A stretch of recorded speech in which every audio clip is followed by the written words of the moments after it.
약 300m 앞 시속 70km 단속 구간입니다.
군의 직퇴를 내 마음대로 할 수는 없으니 폐하께 아뢰고 치기를 받도록 하지. 그러면 되겠는가? 다른 용건은 없는 데지. 군무에 바빠서 더 시간을 낼 수가 없고. 유키무라는 이 조선 대도독과 더 이야기하며 탐색하고 싶었으나 이어끼는 심상한 태도로 자리에서 일어났다. 자칫하면 단자라는 오명을 쓸까봐 유키무라도 아쉬운 대로 물러났다. 이어끼가 바빴던 것은 이유가 있었다. 겉으로는 시통하게 반응했지만 이 서신이야말로 이어끼가 기다리던 것이기 때문이다. 이제 조선이 본격적으로 사스마를 멸하려 하는데 그렇다면 정유기가 여기 있어서는 곤란하다. 조선으로 돌아가서 화약과 폭탄 약 500m 앞 시속 70km 단속 구간입니다.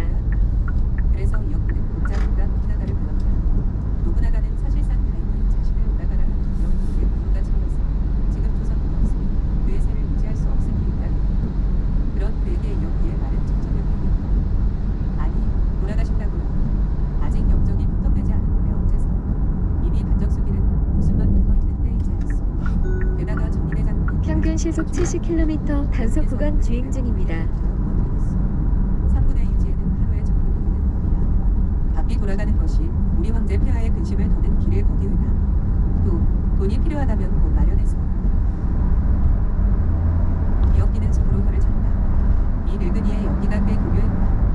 모르는 사람이 들었으면 정말 노부나가가 곤란하다고 생각할 지경이었다. 하지만 실제는 그렇지 않다. 노부나가는 나이가 무색하게도 적극적으로 활동했다. 그는 사족이 거의 전멸한 식국부 일대에서 출신을 불문하고 용사를 모아다가 키에이타이 기병대라고 이름한 부대를 편성했는데 이는 그간 보고들은 연대의 법칙을 따른 것이었다.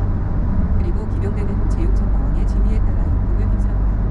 노부나가는 조선군도 가만히 내버려 두지 않았다. 그는 이곳의 지리와 풍토를 잘 아는 자신의 장점을 싣고 활용했다. 키에이타이는 조선군을 대동한 채 중요한 전장에 출몰하기 시작했다. 대부분의 부족은 조선군을 보자 한국하였고 깃발과 명성은 후착 인맥을 보이던 노부나가의 것이기였다. 이어끼는 계속 보이는 수작에 영 마음이 불편했지만 일단 노부나가의 세를 회복하는 게 우선이라 잠잠히 있었다. 히데요시라고 호소하기는 아니었다. 그는 온 힘을 모아 노부나가에게 대적했다. 하지만 막부가 군인한 반역자라 워낙 명분이 부족했거니와 노부나가는 열중에 버린 사족들의 빈자리를 채우기 위해 적극적으로 해요 공작을 펼쳤다. 얘보다 나의 신하를 비롯한 많은 사람들이 오다군에게 투안해 버렸다. 이라고 나가있을 뿐이지 등 그 이름도 결코 가볍지 않았다. 짧은 시간 안에 옛 영토의 태만을 장악한 노부나가는 인생의 두 번째 정성기를 받고 있었다. 조선군이 사라진다고 해서 노부나가가 당장 태만하지는 않는다. 좀 더 귀찮고 느려질 뿐이다. 그래서 이어끼는 별 양심의 가책 없이 노부나가를 버렸다. 우리가 군대의 주둔을 핑계하여 가난한 외국에서 보낸 팩을 정부에 무례대로 보이시오. 일단 폐하의 징유를 받아봐야 알겠지만 우선 철군 준비를 하겠소이다. 노부나가는 이 뻔뻔함에 조금 약 500m 앞 평균 시속 70km 구간 단속 종료 지점입니다. 없는 게 노부나가의 약점이었다. 이미 천하 제후들이 모두 노부나가를 조선에 기모하고 있다. 어떤 의미에선 히데요시보다도 더 경건시간하고 있었다. 그러므로 노부나가로서는 끝까지 조선과 연결을 유지해야 했다. 노부나가는 좀 더 매달려 보다가 할일없이 돌아갔다. 이 굴욕은 잊지 않으리라. 조선이 자기를 가볍게 여기는 것은 아직 그가 원래 영지조차 모두 회복하지 못했기 때문이다. 히데요시를 깨뜨리고 교토를 다시 위압할 수 있다면 지금 조선군과 노부나가의 입장은 정반대로 바뀔 것이다. 노부나가는 과거 오와리의 대영주였을 시절 약 아시카가 500m 요시아키가 앞 시속 자신의 70km 제대로 단속 못하던 구간입니다. 일을 똑똑히 기억했다. 노부나가로서는 그런 자가 뻔뻔하게 다시 기어나와 쇼군이랍시고 자리를 차지하고 있는 꼴은 봐줄 수 없었다. 노부나가나 요시아키나 둘 다 조선의 도움으로 복귀한 것이라는 사실은 일단 무시했다. 이번에야말로 그런 미지근한 방법은 쓰지 않으리라. 다음번에 내가 기회를 잡는 날이 바로 쇼군의 머리가 날아가는 날이다. 조선에서 지내면서 노부나가의 시야도 조금 평균 시속 국제적으로 뛰었다. 70km 단속 구간 생각해보니 주행 안 될 게 중입니다. 뭔가. 쇼군은 천황이 아니다.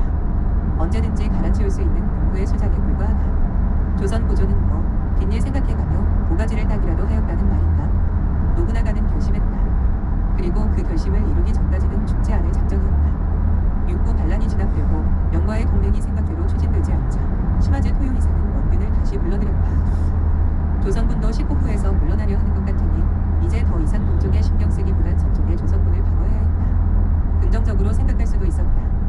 아카마가세키를 얻었기 때문에 하카타의 방어 부담이 조금 덜어졌다는 것은 사실이다. 만약 조선군이 경상도에서 바로 하카타를 들이칠 경우 시간을 끌면 아카마가세키 쪽에서 거꾸로 대마도나 조선을 향해 원군을 파견할 수 있다. 외교적인 노력도 아끼지 않았다. 명이 도와주지 않겠다면 다음은 원이다. 어차피 국경을 마주한 나라가 사이좋을 수야 없는 것. 토요기사는 절박하게 몽골을 흔들었다. 시마즈는 계속해서 원의 장사꾼으로 위장한 첩자를 넣어 불온한 소문을 퍼뜨리는가 하면 교토에 잇따라 사자를 보내었다. 토요기사의 노력 덕분만은 아니었지만 교토 역시 조선 황제와의 불화를 중재하겠다는 답신을 보내었다. 토요기사는 뜬금없이 대로가 튀어나오는 것에 좀 이상한 느낌을 받았지만 지금 찬밥 더운 밥 달릴 처지가 아니었다. 혹시 모를 일이다. 옛적 원고의 격퇴 이래 히노모토는 항상 신이 지켜주는 나라였다. 신의 자손인 벤노라면 기이한 파사의 힘으로 저 마족들을 위압할 수도 있지 않겠는가. 그러나 사나다 유키무라를 위시한 막부의 중심들은 신천명에 대해 조금 더 연구하는 것이 좋았을 것이다. 고요제의 후양서 벤노의 서신을 받은 황제 이현은 어이없어 했고 해군부 상서 조충명은 심지어 화를 내었다. 그가 어전에서 아뢰었다. 이들이 우리를 조롱하려는 것이 아니라면 황이라 이름만 붙여놓은 일개 무단의 이름으로 국서를 보내는 무도한 짓은 할 수가 없습니다. 모든 해군은 폐하의 명령만을 기다리고 있습니다. 건방진 외적을 모두 불태워 후세에 경계하는 모를 보이소서. 실제 역사의 조선이나 지금의 조선이나 사실 편견과는 다르게 일본의 정치 구조를 꽤 정확히 파악하고 있었다. 그러니까 덴노가 사실 쇼군보다 높다는 말은 아무도 믿지 않았다. 애초에 막부라는 것은 고대 중국에서 군벌을 부르던 단어이며 군벌이 군주를 허수아비로 밀어놓고 통치하는 일본의 체제는 조선 사람이 이해 못할 개념까지는 아니었다. 전조 고려에도 무신정권이라는 유사 사례가 있기도 했다. 게다가 지금의 조선은 자국 5월주의 사사까지 합쳐져서 덴노를 야만족의 제사장과 비슷한 직위로 인식하고 있었다. 그런 자가 감히 조선 황제에게 덧대갖고 화합의 귀중함을 기우치라느니 하는 글을 보낸 것은 말 그대로 죽을 죄였다. 조선은 명과의 내통에 대한 진위를 따져 물러서신을 보냈고 막부는 이런 식으로 응답했다. 조선 조정은 일본이 조선의 요구를 무리한 방식으로 묵살했다고 약 판단했다. 500m 앞 이현은 평균 분위기를 시속 타고 빨리 연기에 70km 들어간다. 구간 단속 종료 주작기대 지점입니다. 노동 이순신과 산해진 유속 고경령의 치계에도 불구하고 우리는 인명이 걸린 일이라 3번 살피려 했소. 하지만 더 이상 외국의 작태를 참아줄 수 없군요. 즉각 조치를 바라시오. 우선 살마국을 멸한 뒤에 경도로 단단히 직사를 보내어 그들의 우매한 죄를 꾸짖으리라. 일본 전체와 전쟁을 하겠다는 것은 물론 호타이다. 하지만 협박은 돈이 안 든다. 이것으로 막부는 감히 살마국을 위해서 몰래 돕는다거나 성경국을 슬쩍 건드리려는 생각을 못할 것이다. 개국 201년 초가을 조선은 시마제 가문과의 전쟁을 개시했다. 고조 이후 꼭 2갑자 만에 일본 원정이었다. 일본에서는 남방의 왜구 남방 노외고 조선에서는 2차 임진동정이라 불리는 전쟁이 시작되었다. 이후 65화 27 갑자가 2번 돌아왔을 때 전쟁에서 가장 중요한 기능을 한 가지만 꼽아야 한다면 병참이다. 극단적으로 말해 보급 첩보 제조 수송 등 후방 지원이 완벽하게 이루어질 경우 전쟁 자체는 몇 번쯤 져도 된다. 어차피 적이 먼저 소모될 테니까. 그렇게 천하를 차지한 인간으로 한 고조 유방이 있었다. 그것은 조선국 3군성 치중감 2 다른 부 아래의 총국보다 한 단계 상위의 독립성과 의전 서열을 보장받은 감급 기관인 이유였다. 같은 감 중에서도 이곳의 수장은 정이 아니라 총감이라 불린다. 천수고감도 엘리트 코스로서의 위상은 유지할지언정 실제 세력비에서는 치중감 앞에서 큰 기침을 하기 힘들었다. 그 수령인 치중총감은 말 그대로 조선의 소하. 실질적으로 본다면 3군령이나 6군, 해군부 상서가 아닌 바로 이 자리가 조선군을 움직인다. 이번 전쟁은 단지 사스마만을 상대하는 것이 아니다. 조선은 주변 거의 모든 나라에 한 번쯤은 원한을 샀다. 누가 끼어들지 모르니 안전의 태세가 있어야 했다. 그리고 반란 이후의 인사이동 과정에서 이현에 의해 발탁된 사람 중 하나인 치중총감 서성의 경우 만전의 태세란 끝없는 전쟁 동력의 공급이라고 생각했다. 서성은 그 옛날 정서숙은 대도독 서거정 2호 확실한 걸렬로 자리 잡은 명문가의 후손이었다.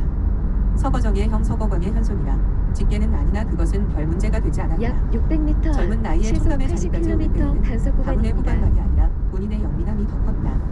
조정 대신들의 거의 모두가 연초를 사랑하지만 그의 경우엔 연기가 정신과 시야를 흐려지게 한다며 싫어했다.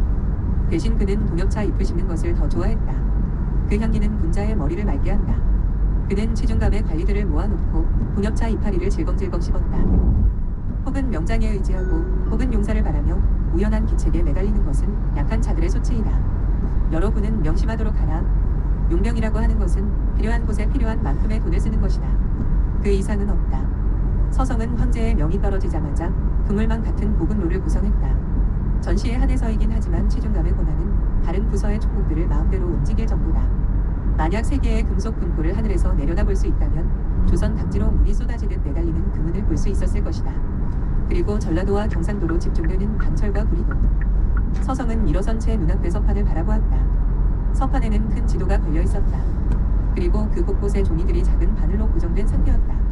그 종이에는 물목과 그것을 동원할 수단 및 장소, 도착해야 하는 날짜, 추천될 수 있는 지역 버선이나 대지주의 약 목록까지 600m 앞 시속 80km 고정형 대부분은 이동식 각지의 단속 지방 지점입니다. 그리고 그들이 파악하지 못하는 세세한 것은 한교에서 정리에 취합된 것이다. 서성은 부하들에게 등을 보인 채 뒷짐을 지고 나직하게 말했다. 한 황제 유계가 어찌하여 소화를 1등 공신으로 삼았는지 더 이상 말할 필요도 없겠지. 동엽차와 오두차를 100중구는 준비해둬라. 편하게 잘 생각은 버려. 이건 우리들의 전쟁이다. 예, 총감 어른. 웬만한 일개 국가를 운영할 만한 예산이 일거에 동원되었다. 전쟁할 때가 되어서야 문자를 만들어내는 것은 하수 중의 하수. 전쟁에는 비축분을 쓰고 그 소요를 계산해서 창고를 다시 채우고 만약의 사태에 대비하는 것이 치중감의 일이다.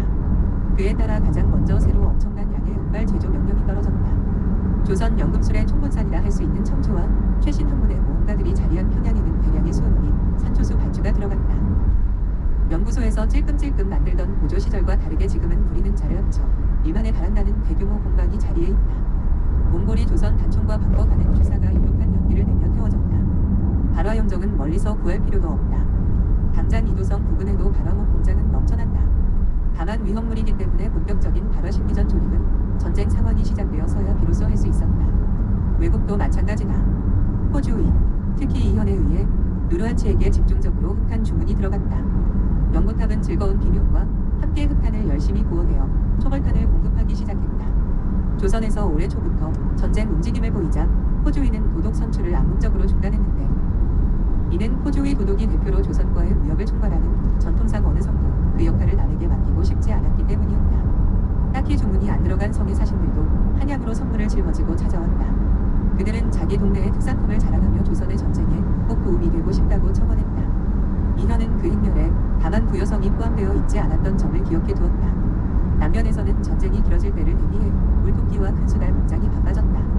만초키로 유명한 물토끼 도끼가 대량으로 훈련되고 방수와 방한 성능이 탁월한 큰 수달 가죽은 해군에서 군락 외의 사제 밀매 약 등까지 생길 600m 정도로 인기가 앞 시속 있었다. 80km 해군령 단속 대화는 구간입니다. 반대의 흐름에 많은 사람들이 판세를 짐작했다.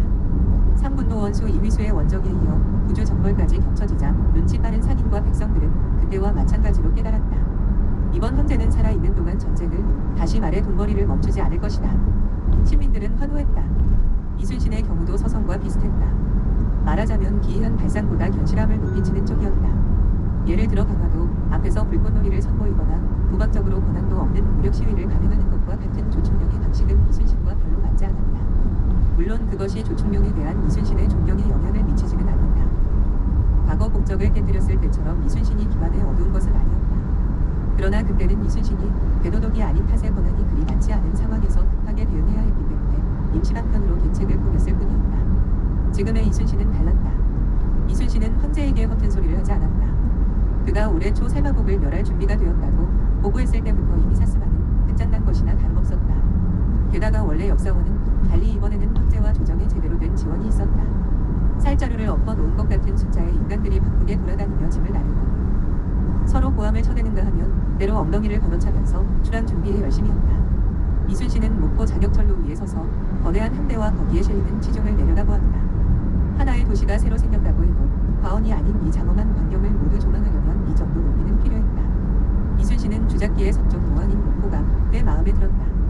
도회지라면 하나쯤 있어야 한다는 이 자격철로도 마찬가지였다. 평양 광명문성각에는 미치지 못한다 하여도 특유의 바다를 면한 풍경은 괜찮다고 생각했다. 자격철로 아래에 밤이 들끓는 모습을 바라보던 이순신이 입을 열었다. 원균이라 약 내가 들어보지 못한 400m 차로 앞 시속 의자를 60km 유의하라고 과속 신호위반 현재 단속 시교하시던가? 구간입니다. 본래 대월북 쪽을 오가는 호위함대 전문으로 제동 노릇하다가 이번에 이순신의 부관으로 파견된 대도독의 동명이인 이순신 정령이 대답했다. 그렇습니다. 사실 저도 좀 의아하긴 합니다. 해군부의 고가 기록에 의하면 그자는 임관하고 나서도 별다른 전공이 없었습니다. 기생질하다가 파직된 기록만이 있는데 영웅호색이라 하지만 호색한다고 영웅은 아니지 않겠소이까. 원래 역사와 다르게 여해 이순신의 경력이 외방에 집중되어 둘은 지금까지 모르는 사이였다. 처음엔 황제가 일종의 농담을 한 줄 알았던 대도독 이순신은 정말 그가 목포로 찾아오자 약간 놀랐다. 이 입고 이순신의 경우 양녕대군 이제의 먼 후손으로서 뒤늦게 신분이 복원되어 완천남의 작호를 가지고 있었다. 온양의 후작인 이순신에 비하면 군 경력이나 자기나 모두 하위였으나 당대라도 황족의 마례가 가진 자기는 또 성질이 다르다. 따라서 여해 이순신 역시 이 사람을 그에 걸맞게 대우하여 원래 그들의 막력한 사이와는 다르게 꽤나 사무적이고 서로를 존중하는 분위기가 형성되어 있었다. 남작의 말이 흠잡을 데 없는 정론이군. 그러나 폐하의 치규는 명심해야 할 일. 일면식도 없는 자이기는 하나 나로서도 왠지 그자의 이름을 들으니 마음이 평온하지 않고 의분이 느껴지는 것이 심상찮은 예감일세. 이유는 모르겠다. 이순신은 원균이란 이름을 듣자 별 근거도 없이 기분이 나빴다. 완천남 이순신이 흥미롭다는 듯 해꾸했다. 대영웅인 장군께서도 그런 말씀을 하시니 소장도 그자를 만나거든 교만하지 말고 맞서야 하겠소이다. 아닌 게 아니라 적강관을 일거에 떨어뜨린 전공은 옛 대도독 신숙주에 비하는 자들도 있습니다. 어찌되었건 우리는 나가 싸워 적을 무찌를 뿐이겠지. 적이 그 누구라 해도 이겨야 한다는 점은 바뀌지 않네. 주작기 대도독 이순신은 수염을 쓰다듬었다. 저 아래에 우리 대왕제 폐하의 영광 아래 야만인들로 하여금 교훈을 깨닫게 하려는 인력으로 신민들이 뭉쳐있네. 노비도 있고 고관도 있지. 병사와 장군이 다같이 땀을 흘리고 있어. 상하가 화목하고 단결한다는 것이 다른 것을 약 의미합니다. 400m 앞 참으로 시속 아름다운 풍경 아닙니까? 60km 과속 신호위반 말씀이 단속 옳습니다. 구간입니다. 제게 문제가 있었다면 시라도 한 수 나왔을 텐데 말입니다. 장수에게도 문제는 필요하지. 조 상서가 오문한 말로 장병들을 격동시키는 일에 능숙하였는데 나는 그런 재주가 부족하군. 이순신은 잠깐 고민하는 듯하다가 말했다. 단지 폐하의 정병을 휘몰아 한 번 휘둘러 적도를 쓸어버리고 피로써 산과 강을 물들일 뿐일세 일휘소탄 혈염사나. 아름다운 말은 시인과 문장가들이 붙여주겠지. 오호, 방금 그 구절도 훌륭한 식고이올시다. 핫핫. 대도독 이순신은 그의 마음속 작은 소망을 놓치지 않는 부관의 말에 나이답지 않게 멋쩍게 웃고 말았다. 이름이 같아서가 아니라 왠지 이자는 자신과 잘 맞을 것 같았다. 그렇게 두 이순신이 자격철로 위해서 훈훈한 우정을 다지는 동안 다같이 땀을 흘리고 던진도 출신 역군 사화동은 욕지거리를 중얼거리며 땅에 침을 뱉었다. 님이 시발 빌어쳐먹을 거. 내가 왜 이 노비 새끼들이랑 같이 막리를 해야 해? 조선은 전투병을 징집하지 않는다. 그러나 항상 전투병보다는 비전투병이 더 많은 법이다. 부대의 축성, 수송, 잔심부름 등 여러 가지 보조를 맡아줘야 할 인력은 필요했고 인건비가 어마어마한 연대병이나 해군은 그런 일에 적합하지 않았다. 그런 곳에 동원되는 것은 공분세를 내지 못할 만큼 가난한 사람들이었다. 그들은 세금 대신 부역을 지고 여러 잡일에 종사하였는데 흔히 역군이라고 불렀다. 물론 신분은 양인이었으나 지금처럼 노비들과 같이 약 취급되는 400m 경우가 꽤 잦았다. 앞 시속 60km 이봐. 과속 신호위반 또 단속 구간입니다. 벽을 치고 싶나? 우리까지 덤터기 쓰니 좀 조용히 하라고. 원 사람 성질하고. 그러니 고향에서 인심을 못 얻은 게 아닌가. 사화동이 여기에서 노역하고 있는 것은 본토에서 제주까지 농기구를 싣고 오가는 배를 한 대 마련하여 한몫 잡아보려다 배가 난파했기 때문이었다. 자신도 경험도 충분히 있었다. 그러나 풍랑이 그렇게 지랄맞게 몰아칠 줄이야 누가 알았겠는가. 혼인을 약속한 집안에서는 일순간 거짓골이 된 예비 사위를 모른 척했다. 그 집딸이 부모의 뜻에 억지로 딸을 뿐 여전히 자기를 사랑하고 있다고 착각한 사화동은 옛 풍습을 되살릴 수밖에 없었다. 전임 내각 수상 노수신이 귀환을 가지 않아서 진도의 약한 풍습을 교정하지는 못했다. 허나 그 훨씬 전부터 열정적인 계몽교 소관들은 이 변방까지 몇 차례나 찾아왔다. 표창민과 유학자들의 타협으로 진도 명물 신부 노량질은 조금 유하게 바뀌었다. 형식은 신랑과 친구들이 처가에 우르르 들이닥치는 난리판을 유지하되 어디까지나 양가의 협의가 미리 된 경우에만 연극처럼 진행하는 기이한 잔치가 정착된 것이다. 물론 그것은 막무가내로 칼 한 자루 끊어지고 야밤의 감을 넘은 사화동에게는 적용되지 않았다. 진도에까지 경관이 있지는 않았기에 처가와 이웃 사람들에게 내심 두들겨 맞는 신세로 끝난 것이지 아니라면 벌써 노비가 되었을 것이다. 진도에 경관은 없어도 세금 받으러 오는 나저는 있다. 그러나 남해안의 성들은 21세기 대한민국조차 행정력을 제대로 발휘하지 못하는 천엄지대라 장부가 솔직히 엉망이었다. 사화동에게 봉분세 낼 돈이 없었다. 해도 충분히 빠져나갈 수 있었다. 하지만 귀찮은 개망강이를 마을에서 치워버리고 싶었던 이들은 관청의 세무 업무에 친절하게 협조했다. 약 결국 사화동은 400m 목포로 앞 끌려온다. 시속 60km 아, 단속 구간입니다. 장형은 사내 대장부로서 배알이 꼴리지도 않소. 우리라고 뭐 가난하고 싶어서 그랬냐고. 저기 저놈들 보소. 태반이 한노에다가 얼씨고 저건 곡정놈 아녀. 더럽다. 더러워. 사화동은 그러면서 털컥 주저앉아 흙을 움켜 던졌다. 물론 그런 생각은 그 혼자만 한 것이 아니었다. 어린이 보호구역입니다. 조선 사람들은 약 신분적 명예에 200m 대단히 앞 민감했으며 시속 다른 사람들 30km 역시 누리와 과속 같이 신호위반 일하는 것에 단속 수치심을 구간입니다. 느꼈다. 그러나 다른 사람이 그것을 입 밖에 내어 말하지 않는 데에는 이유가 있었다. 지금 사화동일 뒤에 선 덩치 큰 군관 같은 사람이 일꾼들을 감독하러 돌아다니기 때문이었다. 정갑사 계급장을 가진 그 군관은 수염을 꼬며 과장되게 귀를 기울였다. 내가 가는 귀가 먹어서 잘못 들었나? 어디서 역적의 소리가 들린 것 같은데 여기서 잘못 보이면 군대로부터 받아서